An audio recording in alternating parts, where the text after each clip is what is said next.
اشرقت نفسی بنور من فؤادی۔ محترم سامعین کرام، جس طرح کہ آپ احباب کو معلوم ہے کہ گزشتہ چند خطبات سے ہم اسلام کے معاشرتی آداب پر گفتگو کر رہے ہیں، اور پچھلے خطبہ جمعہ میں ہم نے جس موضوع پر بحث کی کہ اللہ رب العزت سورہ حجرات میں مسلمانوں کو، مومنوں کو، ایمان والوں کو یہ حکم دے رہے ہیں کہ اگر تمہارے پاس کوئی شخص کوئی خبر لے کر کے آتا ہے تو جھٹ سے اس خبر کا یقین نہیں کر لینا، بلکہ اس کی تصدیق کرنی ہے، اس کی تفتیش کرنی ہے۔ اور اس کا نقصان بھی بتلایا کہ اگر تحقیق اور تفتیش نہ کی گئی تو نقصان کیا ہوگا کہ تم کسی کی باتوں میں آ کر کے کسی دوسرے لوگوں کو، کسی دوسرے شخص کو کوئی نقصان پہنچاؤ گے، اور جب تمہارے سامنے حقیقت آئے گی تو پھر تمہیں اس پر پشیمان ہونا پڑے گا۔ تو اس کا حل کیا ہے؟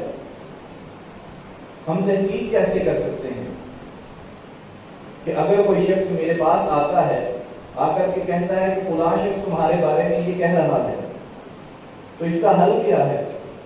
کہ کیا میں اس کی بات کا یقین کر لوں؟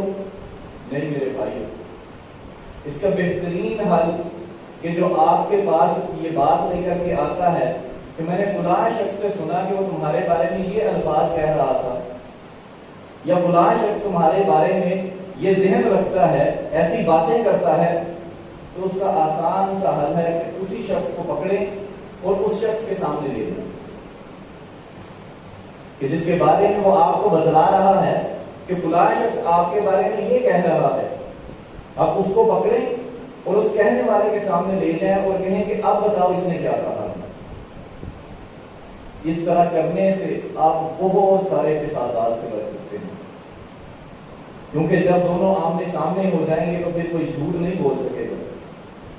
ہو سکتا ہے کہ اس نے جو بات کی وہ ایسے نہ کی ہو جیسے آپ کے سامنے بیان ہو رہی ہے، لیکن وہ شخص آپ کو لڑوانے کے لیے، آپ کے درمیان فساد برپا کرنے کے لیے اس بات کو گھما پھرا کر کے بیان کرے۔ تو اس کا بہترین حل کہ آپ اس بات کی تحقیق کریں اور اس بندے تک پہنچے جس نے یہ بات کی ہے۔ اس سے ہمارے معاشرے کے اندر جو ایک اسلامی معاشرہ ہے اس کے اندر امن اور سکون آئے گا۔ اور اس کے بعد اللہ رب العزت نے ایک اور پوائنٹ بیان کیا ہے کہ جب ایسی معاشرے کے اندر باتیں ہوتی ہیں تو لوگوں کے اندر اختلافات بھی آ جاتے ہیں، لوگوں کے اندر لڑائیاں بھی ہو جاتی ہیں، جھگڑے بھی ہو جاتے ہیں۔ تو مومنوں نے کیا کرنا ہے؟ ایمان والوں کا کیا حق بنتا ہے کہ اگر کوئی جھگڑا ہو جائے تو کیا کرنا ہے؟ اللہ رب العزت سورہ حجرات میں فرماتے ہیں وَإِن طَائِفَتَانِ مِنَ الْمُؤْمِنِينَ اقْتَتَلُوا فَأَصْلِحُوا بَيْنَهُمْ، کہ اے ایمان والو، اگر مسلمانوں کے دو گروہوں میں چکرش ہو جائے، لڑائی جھگڑا ہو جائے، تو تم نے کیا کرنا ہے؟ تم نے ان کے درمیان صلح کروانی ہے۔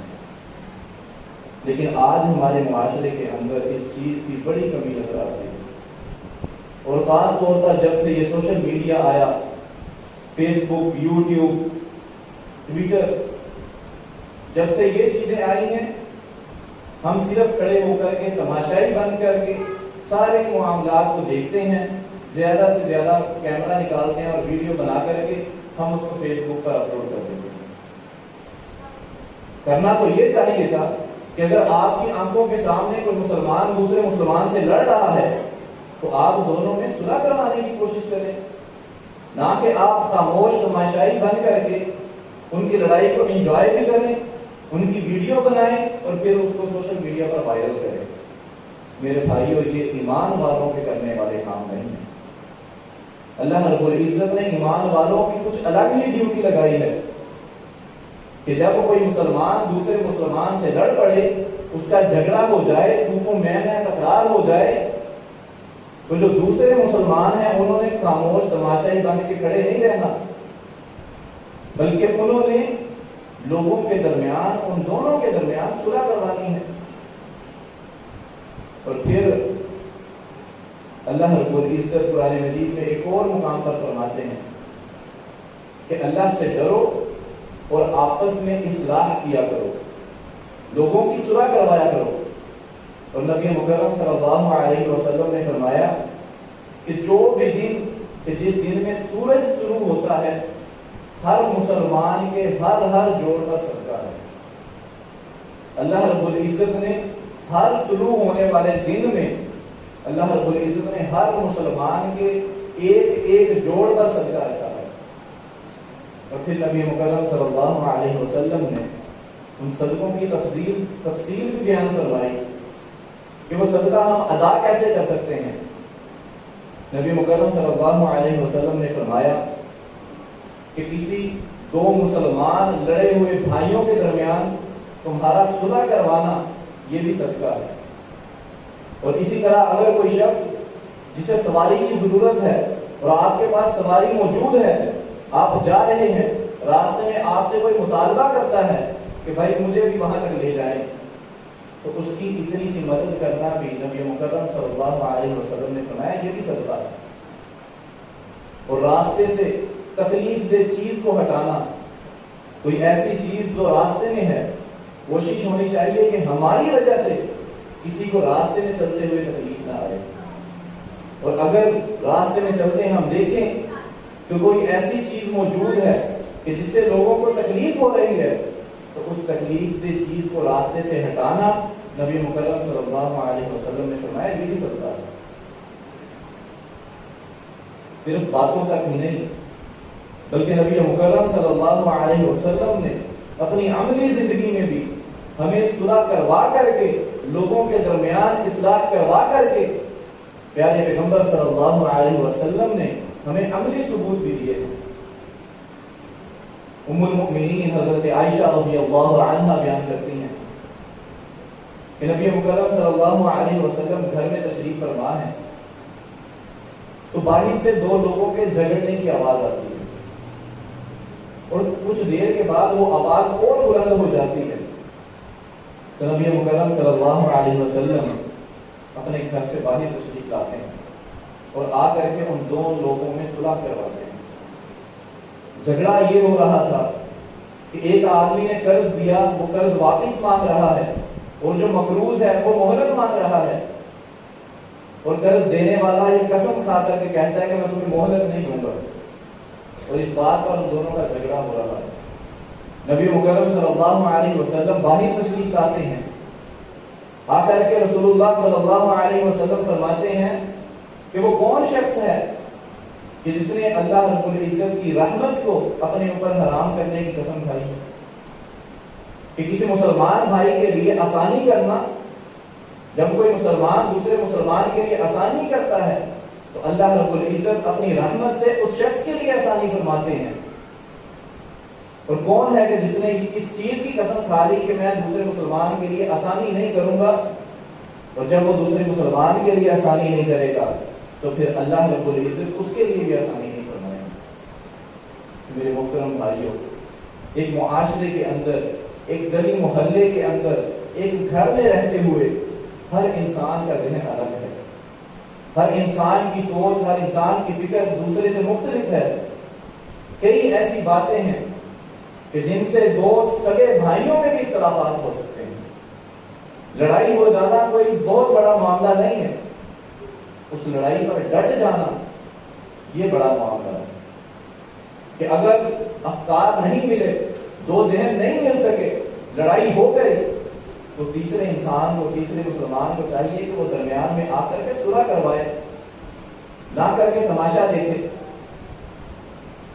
اور رسول اللہ صلی اللہ علیہ وسلم حضرت ام کلثوم رضی اللہ عنہا بیان کرتی ہیں کہ رسول اللہ صلی اللہ علیہ وسلم نے فرمایا کہ صلح کروانے والا شخص جھوٹا نہیں ہو سکتا۔ پچھلے خطبہ جمعہ کی مبارک میں ہم نے اس چیز پر بحث کی تھی کہ جھوٹ کتنا بڑا گناہ ہے، اور ہمارے معاشرے کا اتنا بڑا ناسور ہے کہ ہم اس جھوٹ کو جھوٹ بولتے بھی جا رہے ہیں اور ہم اس کو جھوٹ بھی نہیں سمجھتے. اتنا بڑا گناہ، لیکن صلح جیسے عظیم عمل میں آ کر کے یہ گناہ بھی معاف ہو جاتا ہے. نبی مکرم صلی اللہ علیہ وسلم نے فرمایا کہ صلح کروانے والا، میں نے کسی ایسے شخص کو نہیں دیکھا کہ جو صلح کرواتا ہو اور وہ جھوٹا ہو. اس کا مطلب کیا ہے کہ اگر دو بھائیوں کے درمیان لڑائی ہو گئی ہے تو دونوں کو الگ الگ ملنا اور ان کو ایک دوسرے کے درمیان ایسی باتیں بتلانا کہ جو حالانکہ انہوں نے کی نہیں، وہ آپس میں ناراض ہیں، لیکن ایک کے پاس بندہ جائے اسے کہے کہ یار فلاں بندہ جو تم سے ناراض ہے وہ تو تم سے بڑی محبت کرنے والا ہے، وہ تو تمہارے بارے میں یہ اچھی اچھی باتیں کر رہا تھا اور تم اس سے ناراض بیٹھے ہو. اسی طرح وہ دوسرے شخص کے پاس جائے اور جا کر کے اسے کہے کہ جس سے تم ناراض ہو وہ تو تم سے بڑی محبت کرنے والا، تمہارے ساتھ اچھا رویہ رکھنے والا، تمہارے ساتھ صلح کرنا چاہتا ہے. اگرچہ وہ باتیں دونوں لڑنے والوں نے نہ کی ہوں، بظاہر دیکھنے میں تو ہمیں جھوٹ محسوس ہوگا، لیکن نبی مکرم صلی اللہ علیہ وسلم نے فرمایا کہ صلح کے لیے بولا گیا جھوٹ بھی جھوٹ نہیں. اور حضرت ام کلثوم رضی اللہ عنہا بیان کرتی ہیں کہ نبی مکرم صلی اللہ علیہ وسلم نے فرمایا کہ 3 جگہ پر جھوٹ بولنا جائز ہے. ایک جنگ کے میدان میں جب مار کا آرائی ہو رہی ہو کافروں کے ساتھ، دشمنوں کے ساتھ، تو دشمنوں کو دھوکہ دینے کے لیے اگر کوئی شخص جھوٹ بولتا ہے تو اس کو جھوٹ شمار نہیں کیا جائے گا. اور اسی طرح اگر کوئی شخص 2 مسلمان بھائیوں میں صلح کروانے کے لیے جھوٹ بول دیتا ہے تو نبی مکرم صلی اللہ علیہ وسلم نے فرمایا کہ اس کو بھی جھوٹ شمار نہیں کیا جائے گا. اور تیسرا شخص جو میاں بیوی کے درمیان معاملات میں جھوٹ بول دیتا ہے کہ خاوند اپنی بیوی سے ناراض ہے. آج ہمارے معاشرے کے اندر کیا ہوتا ہے کہ اگر خاوند بیوی سے ناراض ہے تو بیوی مائکے چلی جاتی ہے اور وہاں اس کے خاندان والے اس کو ایسی ایسی باتیں کرتے ہیں کہ ان کا گھر بسنے کی بجائے دوبارہ سے اٹھ جاتا ہے. نہیں میرے بھائی، بلکہ ان معاملات کو درست کرنا ہے، اور اس میں اگر جھوٹ سے بھی کام لینا پڑے تو اس معاملات میں، ان معاملات میں جھوٹ بولنا بھی جائز ہے.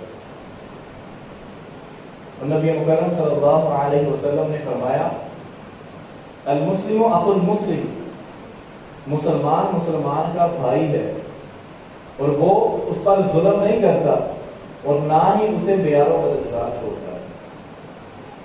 آج اگر ہمارے محلے میں کسی کی لڑائی ہو جائے، کسی گلی میں کسی چوک میں لڑائی ہو جائے تو ہم کیا کرتے ہیں؟ ہم صرف دور کھڑے ہو کر کے دیکھتے ہیں کہ کون جیتے گا. ہمارا یہی رویہ ہے. آج زیادہ سے زیادہ موبائل نکالا، ویڈیو بنائی، سوشل میڈیا پر اپلوڈ کر دی، وائرل کیا اسے، لیکن صلح کروانے کی کوشش نہیں کی.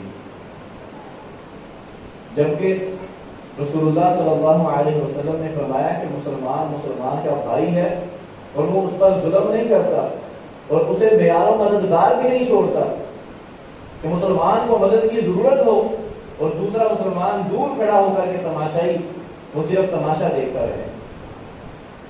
اس لیے میرے محترم بھائیوں، ہم ایک معاشرے کے اندر رہ رہے ہیں اور مسلمان ہونے سے یہ معاشرہ ایک اسلامی معاشرہ ہے، اور اسلامی معاشرے کے اندر اگر 2 بھائی، 2 مسلمان بھائی آپس میں اگر لڑ پڑے، ان کے درمیان جھگڑا ہو جائے تو پھر کرنا کیا ہے؟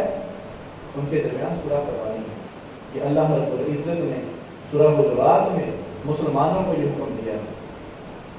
اور اس کے بعد اللہ رب العزت فرماتے ہیں فَإِن بَغَتْ إِحْدَاهُمَا عَلَى الْأُخْرَى فَقَاتِلُوا الَّتِي تَبْغِي حَتَّى تَفِيءَ إِلَى أَمْرِ اللَّهِ. اب 2 مسلمان بھائیوں کے درمیان جھگڑا ہو گیا، 2 گروہوں کے درمیان جھگڑا ہو گیا، تم صلح کروانے کے لیے درمیان میں آتے ہو، لیکن تم دیکھ رہے ہو کہ ایک صلح کرنا چاہتا ہے لیکن دوسرا اس پر زیادتی کر رہا ہے. اس وقت کیا کرنا ہے؟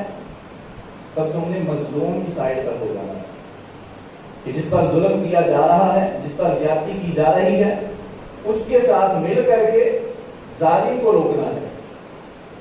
یہ نہیں کہ اگر میں نے صلح کروانے کی کوشش کی ایک دوسرے پر زیادتی کر رہا ہے تو میں پیچھے ہٹ جاؤں کہ یہ تو صلح ہی نہیں کرنا چاہتے، میں کیا کروں؟ میں نے تو اپنی کوشش کی ہے، صلح کروانے کی کوشش کی، اب یہ کرنا ہی نہیں چاہتے۔ نہیں میرے بھائی، بلکہ یہ دیکھنا ہے کہ دونوں فریقین میں سے کون ہے کہ جو صلح کرنا چاہتا ہے اور حق پر ہے، اور کون ہے جو ظلم کر رہا ہے اور زیادتی کر رہا ہے۔ اور پھر مظلوم کے ساتھ مل کر کے ظالم کو واضح نصیحت بھی کرنی ہے، اسے سمجھانا بھی ہے، اگر تھوڑی بہت سختی کرنی پڑے تو سختی کر کے بھی اس کو اس معاملے پر لے کر کے آنا ہے کہ صلح کر لو۔ اور پھر اللہ رب العزت فرماتے ہیں کہ اگر وہ دوسرا گروہ بھی سمجھ جائے تو پھر تم نے زیادتی نہیں کرنی کسی کے ساتھ، پھر اگر وہ انصاف کے ساتھ دونوں کے درمیان صلح کروانا ہے۔ اور اللہ رب العزت اس سے اگلی آیت میں فرماتے ہیں انما المؤمنون اخوة فاصلحوا بین اخویکم واتقوا اللہ لعلکم ترحمون، اے ایمان والو تم آپس میں بھائی بھائی ہو اور آپس میں صلح کے ساتھ رہا کرو۔ آپس میں اختلافات ہو جائیں، لڑائی ہو جائے، جھگڑا ہو جائے تو اس کے بعد صلح کر لیا کرو۔ اور صلح کرنے کا فائدہ کیا ہوگا؟ واتقوا اللہ، اللہ رب العزت سے ڈرو۔ جب تم صلح کرو گے، اللہ رب العزت سے ڈرو گے، لعلکم ترحمون، تو اللہ رب العزت تم پر اپنی رحمت کا نزول فرمائیں گے، اللہ رب العزت تم پر رحم کریں گے اور تمہارا معاشرہ ایک پرامن معاشرہ بنے گا۔ آج ہم یہ شکایت تو کرتے ہیں کہ ہمارے معاشرے میں امن نہیں، ہر بھائی دوسرے بھائی سے لڑائی جھگڑا کرتا ہے، گلی محلے میں رہنے والے ہمسایوں کے آپس میں تعلقات درست نہیں ہیں۔ لیکن کیا ہم نے کوشش کی کہ اسلامی معاشرے کے اندر زندگی گزارنے کے اصول کیا ہیں؟ اسلامی معاشرہ ہوتا کیسے ہے؟ اسلامی معاشرے میں اگر کوئی لڑائی جھگڑا فساد ہو جائے تو اس کا حل کیسے تلاش کرتے ہیں؟ نہیں میرے بھائی، ہم صرف خاموش تماشائی بن کر کے تماشا تو دیکھ لیتے ہیں، ویڈیوز تو بنا لیتے ہیں، لیکن ہم اپنے مسلمان بھائیوں کو اکٹھا کرنے کی کوشش نہیں کرتے۔ اور اللہ رب العزت اس سے اگلی آیت میں ایک اور ایسے مسئلے کا ذکر کرتے ہیں کہ جس کی وجہ سے مسلمانوں کے اندر فساد اور لڑائی جھگڑا برپا ہو جاتا ہے۔ وہ مسئلہ کیا ہے؟ اللہ رب العزت فرماتے ہیں یا ایھا الذین آمنوا لا یسخر قوم من قوم عسى ان يكونوا خيرا منهم ولا نساء من نساء عسى ان يكن خيرا منهن، کہ اے ایمان والو ایک دوسرے کا مذاق نہ اڑاؤ۔ ایک ہوتا ہے مذاق اڑانا، ایک ہے مزاح کرنا۔ مزاح اسلام کے اندر جائز ہے، اور نبی مکرم صلی اللہ علیہ وسلم بھی اپنے صحابہ کے ساتھ ہنسی مزاح کیا کرتے تھے۔ مزاح وہ بات کہ جس سے سامنے والا خوش بھی ہو جائے اور اسے اس سے تکلیف بھی نہ پہنچے اور وہ بات بھی سچ ہو۔ لیکن مذاق، کسی کا مذاق اڑانا، کہ کسی کے ایسے عیب یا ایسے نقص کو لوگوں کے سامنے پیش کرنا کہ جس کی وجہ سے اس شخص کی دل آزاری ہو۔ مزاح اسلام کے اندر جائز، اور نبی مکرم صلی اللہ علیہ وسلم بھی اپنے صحابہ کے ساتھ مزاح کیا کرتے تھے۔ حضرت ابو ہریرہ رضی اللہ عنہ بیان کرتے ہیں کہ ہم نبی مکرم صلی اللہ علیہ وسلم کے پاس تھے تو ایک بوڑھی عورت آتی ہے۔ پیارے پیغمبر صلی اللہ علیہ وسلم اس بوڑھی عورت سے کہتے ہیں کہ بوڑھے لوگ جنت میں نہیں جائیں گے۔ اب وہ بوڑھی عورت پریشان ہو جاتی ہے کہ اللہ کے رسول، بوڑھوں کو کیا مسئلہ ہے کہ بوڑھے جنت میں نہیں جا سکتے؟ تو پیارے پیغمبر صلی اللہ علیہ وسلم مسکراتے ہیں اور فرماتے ہیں کیا تم نے اللہ رب العزت کا وہ فرمان نہیں سنا کہ اللہ رب العزت جنت میں سب کو جوان کر دیں گے؟ تو جنت میں کوئی بوڑھا نہیں ہوگا۔ یہ سچ پر مبنی مزاح کہ جس سے کسی کی دل آزاری بھی نہیں ہوئی لیکن چہروں پر مسکراہٹ بھی آ گئی۔ صحابہ کرام بیان کرتے ہیں کہ ایک شخص نبی صلی اللہ علیہ وسلم کے پاس آتا ہے، آ کر کے کہتا ہے کہ اللہ کے رسول صلی اللہ علیہ وسلم میں نے سفر پر جانا ہے تو مجھے آپ ایک اونٹ دے دیں. تو نبی مکرم صلی اللہ علیہ وسلم فرماتے ہیں کہ میں تمہیں اونٹ نہیں دوں گا بلکہ اونٹنی کا بچہ دوں گا. اب صحابی پریشان ہو جاتا ہے کہ اللہ کے رسول صلی اللہ علیہ وسلم اتنا لمبا سفر ہے, اتنا سامان ہے میرے پاس, میں اونٹنی کے بچے کا کیا کروں گا؟ مجھے تو ایک اونٹ چاہیے جو مجھے لے کر کے اتنا فاصلہ طے کر سکے, میرے اتنے سامان کو اٹھا سکے. میں اونٹنی کے بچے کا کیا کروں گا؟ تو رسول اللہ صلی اللہ علیہ وسلم نے فرمایا کہ اے سائل, ہر اونٹ اونٹنی کا بچہ ہی ہوتا ہے. یہ رسول اللہ صلی اللہ علیہ وسلم کا مزاج تھا کہ جس سے کسی کی دل آزاری بھی نہیں, کسی کے دل کو ٹھیس بھی نہیں پہنچی اور لوگوں کے چہروں پر مسکراہٹ کیا جاتی. لیکن آج ہمارا کیا ہے؟ ہم مزاح نہیں کرتے بلکہ ہم لوگوں کا مذاق اڑاتے ہیں. کسی کا قد چھوٹا ہے تو اسے ٹھینگا کہیں گے, گٹھنا کہیں گے, چھوٹے قد والا کہیں گے. کسی کا قد لمبا ہے تو اسے لمبو کہنا شروع کر دیں گے. اگر کسی کا رنگ تھوڑا سیاہ ہے تو ہم اسے کالا کالا کہہ کر کے بلاتے ہیں. اگر کسی کی ٹانگ میں کوئی مسئلہ ہے تو ہم اس کا نام نہیں لیتے بلکہ اسے لنگڑا کہہ کر کے بلاتے ہیں. کبھی سوچا ہے کہ آپ کے اس ایک لفظ سے اس شخص کی کتنی دل آزاری ہوتی ہوگی؟ اور نبی مکرم صلی اللہ علیہ وسلم نے مسلمان کی تعریف بیان کرتے ہوئے فرمایا المسلم من سلم المسلمون من لسانه ويده. کہ مسلمان ہے کون؟ کہ جس کی زبان سے اور اس کے ہاتھ سے دوسرے مسلمان محفوظ ہوں. آج ذرا ہر ایک انسان میرے سمیت اپنے گریبان میں جھانک کر کے دیکھیں کہ کیا مجھ سے سارے مسلمان میرے ہاتھ اور زبان سے محفوظ ہیں؟ کیا میں اپنی زبان کے تیروں سے لوگوں کے دلوں کو زخمی نہیں کرتا؟ کیا میں اپنے ان ہاتھوں سے لوگوں پر ظلم نہیں کرتا؟ تو پھر مذاق اڑانا, مفسرین لکھتے ہیں کہ مذاق انسان تبھی اڑاتا ہے کہ جب انسان خود کو بہتر اور سامنے والے کو حقیر سمجھتا ہے. اور جس انسان کے اندر یہ بات آ جائے کہ میں بہتر ہوں, سامنے والا حقیر ہے, تو پھر اس انسان کے دل کے اندر کبر آ جاتا ہے, تکبر آ جاتا ہے. اور نبی مکرم صلی اللہ علیہ وسلم نے فرمایا کہ کوئی بھی ایسا شخص جنت میں نہیں جا سکے گا کہ جس کے دل میں ذرہ برابر بھی تکبر ہوگا.